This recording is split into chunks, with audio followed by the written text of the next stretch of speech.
ये वो है जो आप अगली पेशकश में देखेंगे। लुत्फ उठाएं रोजमर्रा की जिंदगी का। पर मैं अपनी पूरी जिंदगी में कभी फिक्रमंद नहीं रहा। जब मैं फिक्र करने लगा तो मेरा सुख, चैन, मेरी खुशी सब कुछ लुट गई और मैं खुशी का इजहार नहीं कर पाता था। सालों बाद मुझे पता चला कि मुझे फिक्रों से गुजरना होगा, मैं बीच में अटके नहीं रह सकता। लेकिन फिर मैंने अपने मरीजों में देखा कि अगर हम इस मुज़िर जज्बात में अटके रहेंगे तो हम खुदावंद का लुत्फ कभी नहीं उठा पाएंगे, बिल्कुल नहीं उठा पाएंगे।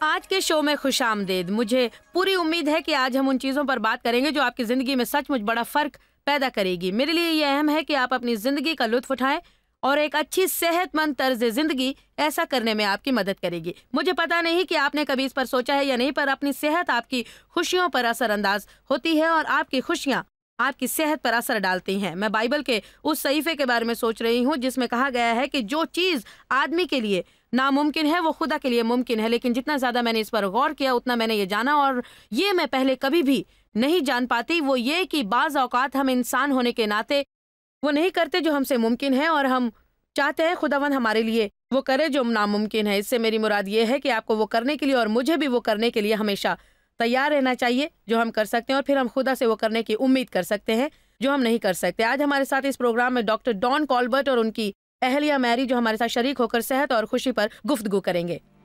डॉक्टर डॉन कॉल्बर्ट ने सेहतमंद जिंदगी गुजारने पर 40 से ज्यादा किताबें लिखी हैं। 20 बरसों तक वो मेडिकल प्रैक्टिस करते रहे हैं और इस अरसे में उन्होंने 30,000 से ज्यादा मरीजों का इलाज किया है और उनकी सेहत के लिए कारगर मंसूबे मुरत्तिब किए हैं। वो पूरे मुल्क में चर्च और हेल्थ कॉन्फ्रेंसेस में लेक्चर्स भी देते हैं।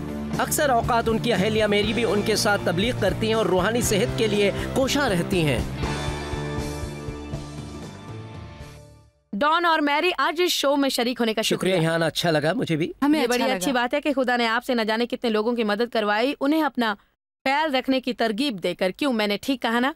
बेशक, और आपको पता है मुझे बहुत सी चीज़ों से गुजरना पड़ा ये समझने के लिए कि मेरे जिस्म को किन चीज़ों की ज़रूरत है ताकि दूसरे लोगों की मदद करने के लिए सेहतमंद रहूं। आप मेडिकल डॉक्टर के साथ साथ माहिर गिज़ाइयत भी हैं। एक बार आपने मुझे बताया था कि सिर्फ दवा काफी नहीं होती है, उसके साथ कुछ और भी चाहिए होता है, कहा था ना? बिल्कुल, तो वो सही कौन सी चीजें होती हैं जो चाहिए? बिल्कुल, आप देखें, जब मैं मेडिकल स्कूल से ग्रेजुएशन करने के बाद रेसिडेंसी में गया तो पहले साल की हर तीसरी चौथी रात मैं कॉल पर जाता, तीसरे और चौथे साल में हर हफ्ता, और फिर जब मैं रेसिडेंसी से बाहर निकला और अपनी खुद की प्रैक्टिस करने लगा तो हर रात कॉल पर जाया करता था। पहले साल तो मेरे कोई ज्यादा पेशेंट्स नहीं थे, इसीलिए कभी कभार ही कॉल आता और मुझे रात में सोने का मौका मिल जाता। पर जैसे जैसे पेशेंट ज्यादा तौर पर बढ़ते गए, फोन कॉल ज्यादा आने लगे। अस्पताल से रात को फोन आता था कि फलाना मरीज ने दिन भर पखाना नहीं किया और उसे लैक्सेटिव की जरूरत है, उसे आकर जुल्लाब दे दीजिए।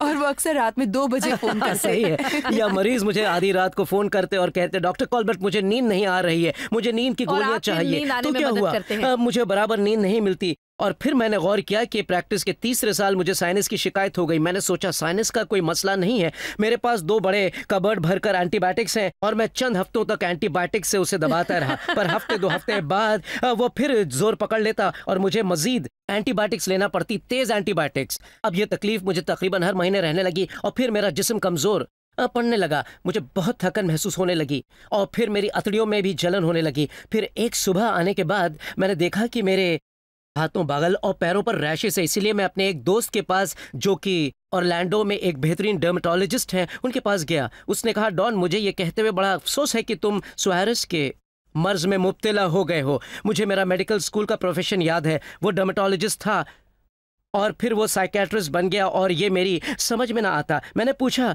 अपने इतने आरामदेह प्रोफेशन को क्यों छोड़ दिया तुमने? डर्मेटोलॉजी, जिसमें आपको रातों को फोन नहीं आते हैं, से आप साइकेट्रिस्ट बन गए जहां आपको लोगों के मसाइल सुनने पड़ते हैं रोजाना, वही बार बार। उन्होंने जवाब दिया, सीधी सी बात है, मैंने जाना कि मेरे ज्यादातर लोग रैशेस वाले हैं और वो खून के आंसू रोते हैं। और फिर मैंने जाना, खुदारा, मैं तनाव में रहता हूँ, फिक्रमंद रहता हूँ। फिर मैंने पता लगाना शुरू किया, क्योंकि वो मुझे दवाएं इस्तेमाल करने देते, वो मुझे डामर इस्तेमाल करने कहते, एक्वा 4 डामर के साथ, और वो मैं खुद पर लगाता। इससे मेरी चादर चादर खराब हो जाती, मेरे तकिए खराब हो जाते, मुझसे डामर की बदबू आती, कुछ भी उससे छुपा ना पाता। मेरी बीवी मेरी खारिश और रात भर खुजाते रहने और डामर की बदबू से तंग आ गई थी। उसने कहा तुम्हें कुछ और करना चाहिए, इसलिए मैं पढ़ने लगा। मुझे बहुत सारे इल्म की ज़रूरत थी, इसीलिए मैंने टॉप न्यूट्रिशनिस्ट से इल्म हासिल किया, मैंने टॉप एक्यूपंक्चरिस्ट से इल्म हासिल किया, टॉप डेंटिस्ट के ज़रिए मैंने बहुत कुछ सीखा, टॉप के होम्योपैथ्स और टॉप डॉक्टर्स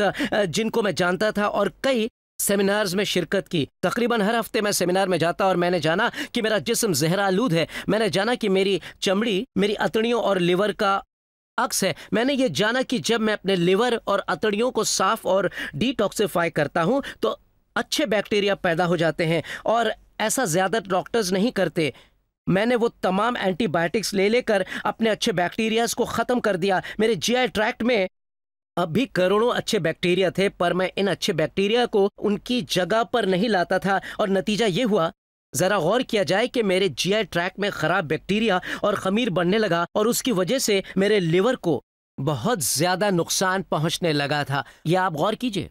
जब उन्हें पहल पता चला तो मुझे याद है कि मैं जानती थी कि एंटीबायोटिक्स या दवाएं इनको अच्छा कर देंगी। ये चमड़ी के सबसे बड़े डॉक्टर को बताने गए थे, और जब वो घर लौटे तो कहा मैं ये नहीं लूंगा। और मैंने पूछा क्यों? खारिश और दर्द को खत्म करने के लिए आपको ये दवाएं लेनी पड़ेंगी। वो आगे बोले मैरी तुम समझ नहीं रही हो, ये उसे सिर्फ अंदर ही अंदर दबा रहा है। मुझे यहाँ बाहर वो नजर नहीं आता, पर मुझे पता है कि ये दवा क्या कर रही है। ये दरअसल बीमारी को अंदर ही अंदर दबा रही है, और ये इसका हल नहीं है, और इसीलिए वो इसमें दिलचस्पी लेने लगे। वो अंदर दब गया इसलिए कभी भी आ सकता है। बिल्कुल, और मैंने ये जाना कि न सिर्फ मुझको यीस्ट या कैंडिडा है, न सिर्फ बहुत से मुज़र बैक्टीरिया है, न सिर्फ लिवर में सूजन है और जिसे डिटॉक्सिफाई करने की ज़रूरत है, मुझे खानों से भी एलर्जी थी। मुझे बहुत से खानों से एलर्जी थी जो मैं नहीं जानता था। जब मैं बड़े का गोश्त खाता तो तबीयत बिगड़ जाती, जब मैं टमाटर, आलू या काली मिर्च जैसे सालसा खाता तो मेरी हालत बिगड़ जाती, जब मैं शक्कर या फ्रूट जूस या संतरा या ग्रेप फ्रूट खाता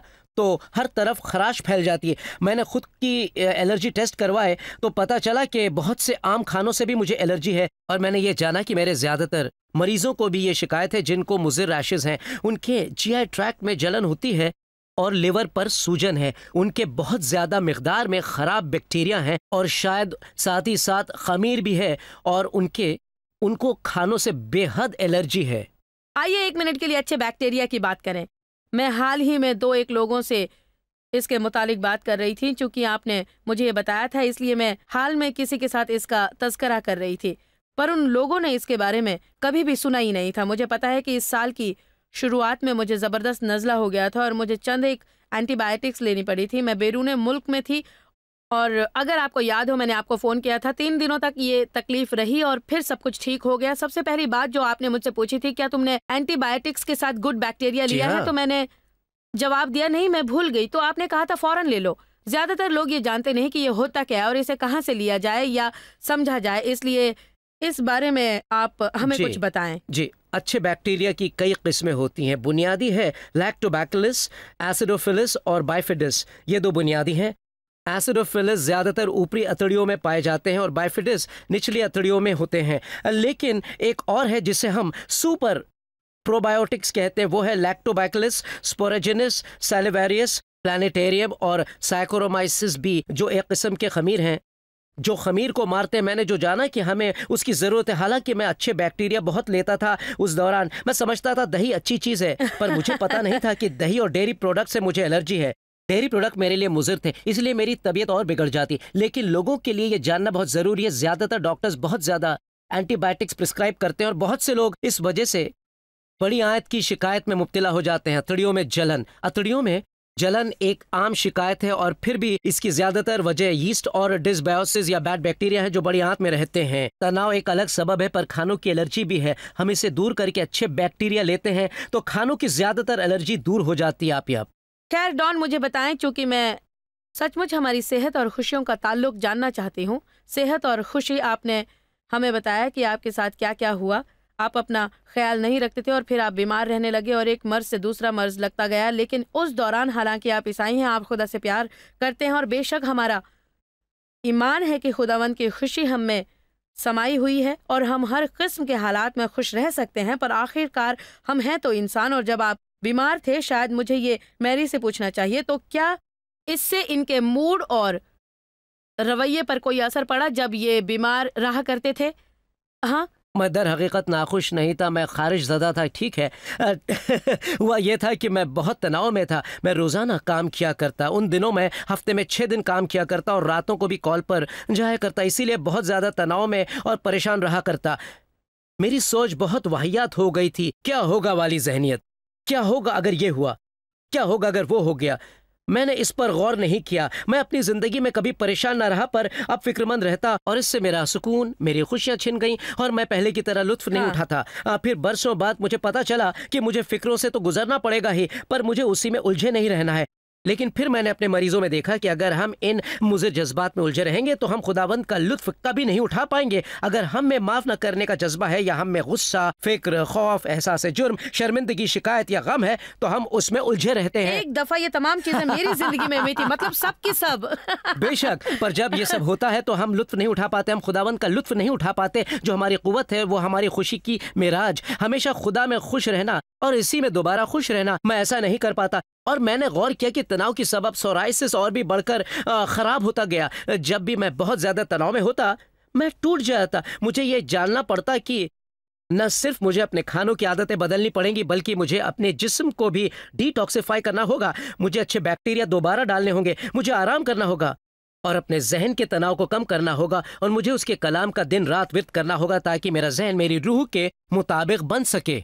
मुझे याद है जॉयस, जब डॉन वापस आते, चूंकि ऑर्लैंडो में उनकी सबसे बड़ी और ज्यादा प्रैक्टिस थी फैमिली प्रैक्टिस डॉक्टर के तौर पर। शहर में हर कोई मैं ऐसा महसूस करती कि उन्हीं से मिलना चाहता। लेकिन जो मुझे याद है वो है कि बैठकर चार्ट वर्क करना, क्योंकि फिजिशियन को चार्ट वर्क करना बहुत अच्छा लगता है।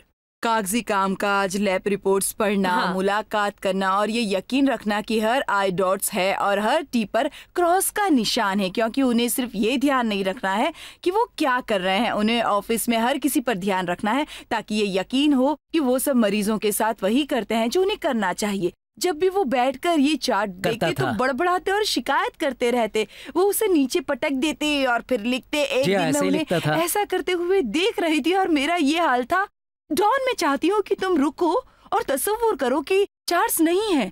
क्या होगा अगर तुम्हारे पास मरीज ना हो, फिर तुम्हें वो नहीं करना पड़ेगा जो तुम कर रहे हो। इससे कुछ बात बनी, वो उस बारे में सोचने लगी, तनाव कम करते रहे। फिर मैंने कहा इसके लिए तश्कील नौ बहुत जरूरी है। हम किसी चीज को एक तरफा देखते हैं और सिर्फ एक तरफा देखते हैं और इसके सबब आपका जिस्मानी तनाव बहुत बढ़ता रहता है। जी, मैंने शुक्रगुजारी का रवैया अपनाया और कहना शुरू किया कि मैं इस शख्स का शुक्रगुजार हूँ कि उसने मुझ पर इतना भरोसा किया कि अपनी सेहत मुझको सौंप दी। बड़े एजाज की बात है, ना कि शिकायत करते रहना कि ये चार्ट देखो, वो चार्ट देखो। ये चार्ट एक मरीज की नुमाइंदगी करती है, एक शख्स जिसे मैं छू सकता हूँ, उसकी मदद कर सकता हूँ सेहतियाब होने के लिए। ये बायस इज्जत है और मुझे इस बाबत शिकायत करना बंद करना चाहिए। मुझे खुदा का शुक्र अदा करना शुरू करना चाहिए कि उसने मुझे ये मौका फराहम किया है। ये याद रखना बड़ी बात है कि हमारा रवैया हमारा है और अगर हम चाहें तो उसे जरूर बदल सकते हैं। हमें अपने हालात को हम पर काबू पाने नहीं देना है। हम चीजों को मुख्तलिफ ढंग से देखने का फैसला कर सकते हैं। जब हम वापस लौटेंगे तो हम बात करेंगे कि हमारे माशरे में गैर सेहतमंदाना तर्ज जिंदगी जीना क्यों आसान है। इसे देखें और हम फौरन वापस लौटते हैं।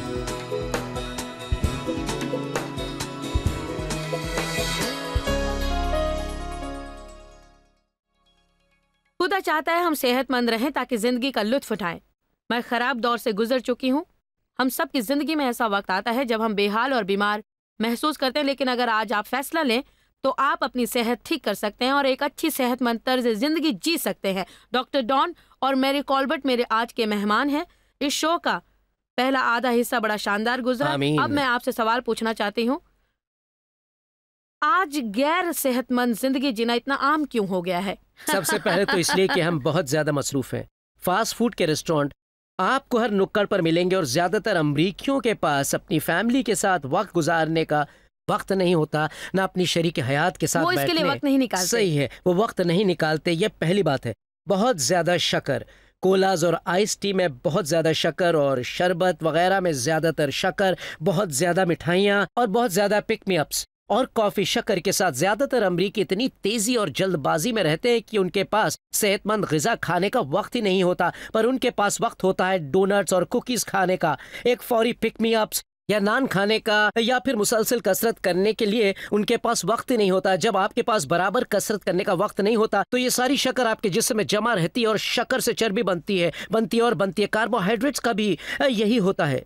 ज्यादातर अमरीकी कार्बोहाइड्रेट्स के आदी हैं। मर्द की कार्बोहाइड्रेट्स की दो अहम वजह हैं, पास्ता और पिज़्ज़ा, और औरतों की है आइसक्रीम। ये नए मुताले से पता चला है, लेकिन जो बात दिलचस्प है वो ये कि हमें पूरे दिन कार्बोहाइड्रेट्स की जरूरत होती है, लेकिन कार्बोहाइड्रेट्स जैसे शक्कर हमारे जिस्म में चर्बी बनाते हैं। चर्बी और चर्बी। हमें प्रोटीन, फैट्स, तुख्म और मेवे की मिली जुली अच्छी ग़िज़ा नहीं मिलती। बजाय इसके हम तली हुई चीज़ें और रोगन चीज़ें जिसमें मुज़िर तेल होता है खाते हैं, और जिससे जलन पैदा होती है और उसके सबब मोटापा आता है, और मोटापा अपने साथ दूसरी तमाम बीमारियों को भी लेकर आता है। और फिर जैसा कि मैंने कहा, हमारे पास कसरत का वक्त नहीं होता है, हम कसरत कुर्बान कर देते हैं, हम हमारी नींद कुर्बान कर देते हैं, और फिर बहुत तनाव में रहने लगते हैं। हम बहुत ज्यादा फिक्र करते हैं और इसीलिए हमारे तनाव के हार्मोन्स बढ़ जाते हैं। अब जब आपका इंसुलिन बढ़ता है बहुत ज्यादा शक्कर और प्रोसेस्ड कार्बोहाइड्रेट्स की सबब, तो कार्टिसोल ज्यादा होता है, ये सारे तनाव की सबब, और इन तमाम हार्मोन्स की मुतहदा कार्रवाई की सबब मोटापा चढ़ता है। और फिर हमें बहुत से ऐसे लोग दिखाई देते हैं जो परेशान हैं और डाइट करने की कोशिश कर रहे हैं, पर वजन कम नहीं होता क्योंकि उनके पास कसरत का वक्त नहीं होता। वो अपनी हिकमत लड़ाते हैं, कार्बोहाइड्रेट्स लेते हैं, और फिर और ज्यादा परेशान होते हैं, और फिर ज्यादा हार्मोन्स पैदा होते हैं और मोटापा बढ़ता है। मैंने एक स्ट्रेंथ ट्रेनर के पास जाना शुरू किया था, और जो चीज उसने मुझे सबसे पहले करने को कही वो ये कि 19 दिनों तक जरा भी शक्कर और कार्बोहाइड्रेट्स नहीं, ताकि हम तुम्हारे जिस्म की चर्बी को पिघलाना शुरू कर दें। सही राय दी उसने आपको। मुझे ये पता नहीं था। मैंने सेहत पर बहुत मुताला किया है। हम लोगों को सलाह देते हैं कि इसकी मालूमात हासिल करें, हम हमेशा कहते हैं। बिल्कुल सही। और जाने की चौथे या पांचवें दिन जब आप कार्बोहाइड्रेट्स खाएं, मैं लोगों से कहता हूं कि सुबह खाएं या फिर असर से पहले। आप अगर उसे रात में खाएंगे तो रात भर वो आपके जिस्म में जमा रहता है, इसीलिए आप बोझल से उठते हैं, लेकिन ये लाजवाब चीज है। गलत खाना खाने की आदतों के नतायज क्या होते हैं? गलत खानों की आदत से सबसे अहम तो मोटापा चढ़ता है। ये जानिए कि इस मुल्क में जैसे मोटापे और ज्यादा वजन की जैसे बवासी फैली हुई है। चंद सालों पहले पर्ड्यू यूनिवर्सिटी में एक मुताला किया गया और उन्होंने जाना था कि मजहबी लोग, जी हाँ, मजहबी लोग ज्यादा मोटे होते हैं बनिस्बत गैर मजहबी लोगों के। हम सिवाय खाने के और कुछ नहीं कर सकते, इसलिए हम हर वक्त खाते रहते हैं। सही है। और तमाम मजहबी लोगों में ईसाई सबसे ज्यादा तेज थे। वो पी नहीं सकते, वो दूसरे लोगों की तरह बाहर जाकर पार्टी नहीं कर सकते, वो सिगरेट नोशी नहीं कर सकते, लेकिन हर मौके पर खाते जरूर हैं और जितना जी चाहता है उतना खाते हैं। लेकिन कलाम इलाही में हमें कुरिन्थियों अव्वल 6:19-20 में कहा गया है, क्या तुम नहीं जानते कि तुम्हारा बदन रूहुल कुद्दुस का मक़दिस है जो तुम में बसा हुआ है और तुमको खुदा की तरफ से मिला है, और तुम अपने नहीं क्योंकि कीमत से खरीदे गए हो। बस अपने बदन से तुम खुदा का जलाल जाहिर करो और रूह से भी। दूसरे लफ्जों में हमें जिंदा नबी बनकर रहना है। लोग हम में यीशु को देखें, वो हमें मोटे और बहुत ज्यादा वजनी ना देखें। हमें मिसाल बनना है। सहीफों में जॉयस खुदावंद ने मुझ पर ये राज अफसा किया है ईसाइया में, जहाँ वो मसीह की बात करता है कि जब वो आता है। किताब ईसाइया में एक पेशन गोई ये है कि जब मसीह आता है तो वो बदी की बजाय नेकी को तरजीह देता है। वो हर हकीकत ये कहता है मक्खन और शहद खाने में।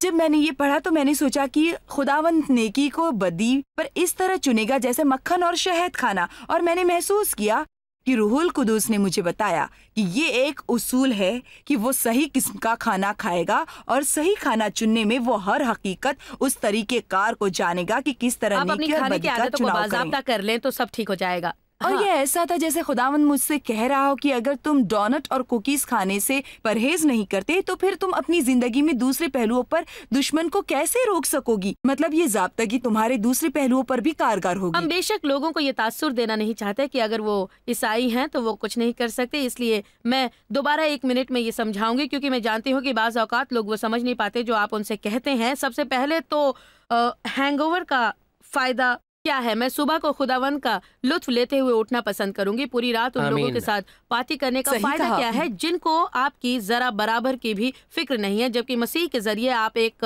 अच्छा बामकसद रिश्ता कायम कर सकते हैं। मेरे ख्याल में जो ये समझता है कि ईसाई होना बोरिंग है, वो हकीकत में ईसाइयत को बिल्कुल नहीं जानता, क्योंकि मैं अपनी जिंदगी से प्यार करती हूँ। मैं बहुत लुत्फ उठाती हूँ अपनी ज़िंदगी का। बहुत सारी चीज़ें आप कर सकते हैं मेरे ख्याल में जब आप झूठी चीज़ों का लुत्फ उठाना तर्क करते हैं, जिन्हें शैतान कहता था कि यहाँ लुत्फ छुपा हुआ है, तो उसके बाद ही आप जानते हैं कि उन चीज़ों का लुत्फ कैसे उठाया जाए जो खुदा ने खल्क की हैं, या किसी बच्चे को मुस्कुराता देखें और उन्हें खुश होता देखें और इसी तरह की चीज़ें करते रहें।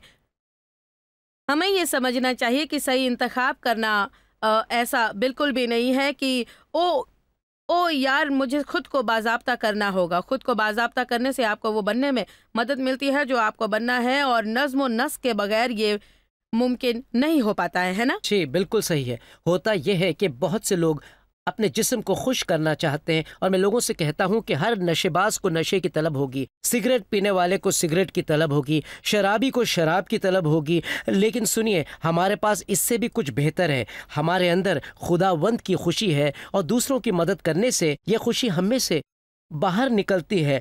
लेकिन जहाँ तक खुशी की बात है, मैंने तब तक ये नहीं जाना था कि खुशी और हंसी पर रिसर्च की जा चुकी है। इससे हमारी सेहत पर क्या असर पड़ता है? सबसे पहले दिल की सेहत।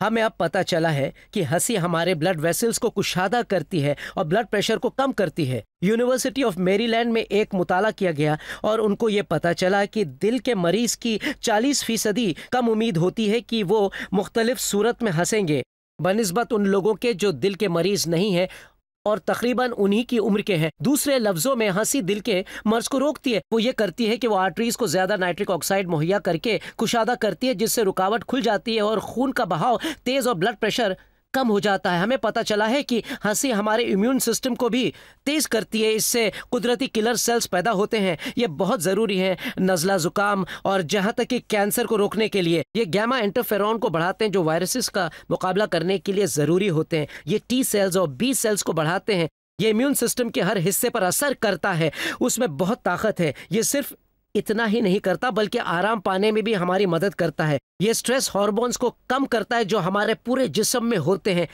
दिल से हंसना, जी हाँ, ये दिल से हंसना है, न सिर्फ के हा हा हो पर हकीकी दिल से हंसने से कोर्टिसोल कम हो जाता है। ये वो हार्मोन है, जी हाँ, ये वो हार्मोन है जो कि 39% चर्बी जमा करता है। दिल से हंसने का शायद आपका मतलब है खुलकर हंसना। जी हाँ, खुलकर दिल से हंसना। इससे दूसरे तनाव के हार्मोन्स भी कम होते हैं जैसे एड्रेनलिन 80% तक कम हो जाता है। और जो चीज लोग नहीं समझते हैं वो ये कि इससे हमारे जिस्म को कसरत भी मिलती है। इससे हमारे पूरे जिस्म की कसरत होती है, खास करके पेट के मसल्स को कसरत मिलती है। दिल खोलकर हंसने से आपकी उतनी कसरत होती है जितनी चंद मिनट में आप रोइंग मशीन पर करते हैं। चंद डॉक्टर्स 15 मिनट तक दिल खोलकर हंसने की सलाह देते हैं। एक दिन मैं अगर आप दोनों से ये कहूँ कसरत और दिल खोलकर हंसें तो बेहतर है, क्योंकि इससे आप मुज़र बीमारियों से बचते हैं, कैंसर से बचते हैं, दिल के मर्ज से बचते हैं, जिस्म को आराम पहुंचता है, जिस्म तरोताज़ा होता है और ब्लड प्रेशर कम हो जाता है। हंसी और खुशी जो करती है वो हैरत अंगेज है। हम खुश रहना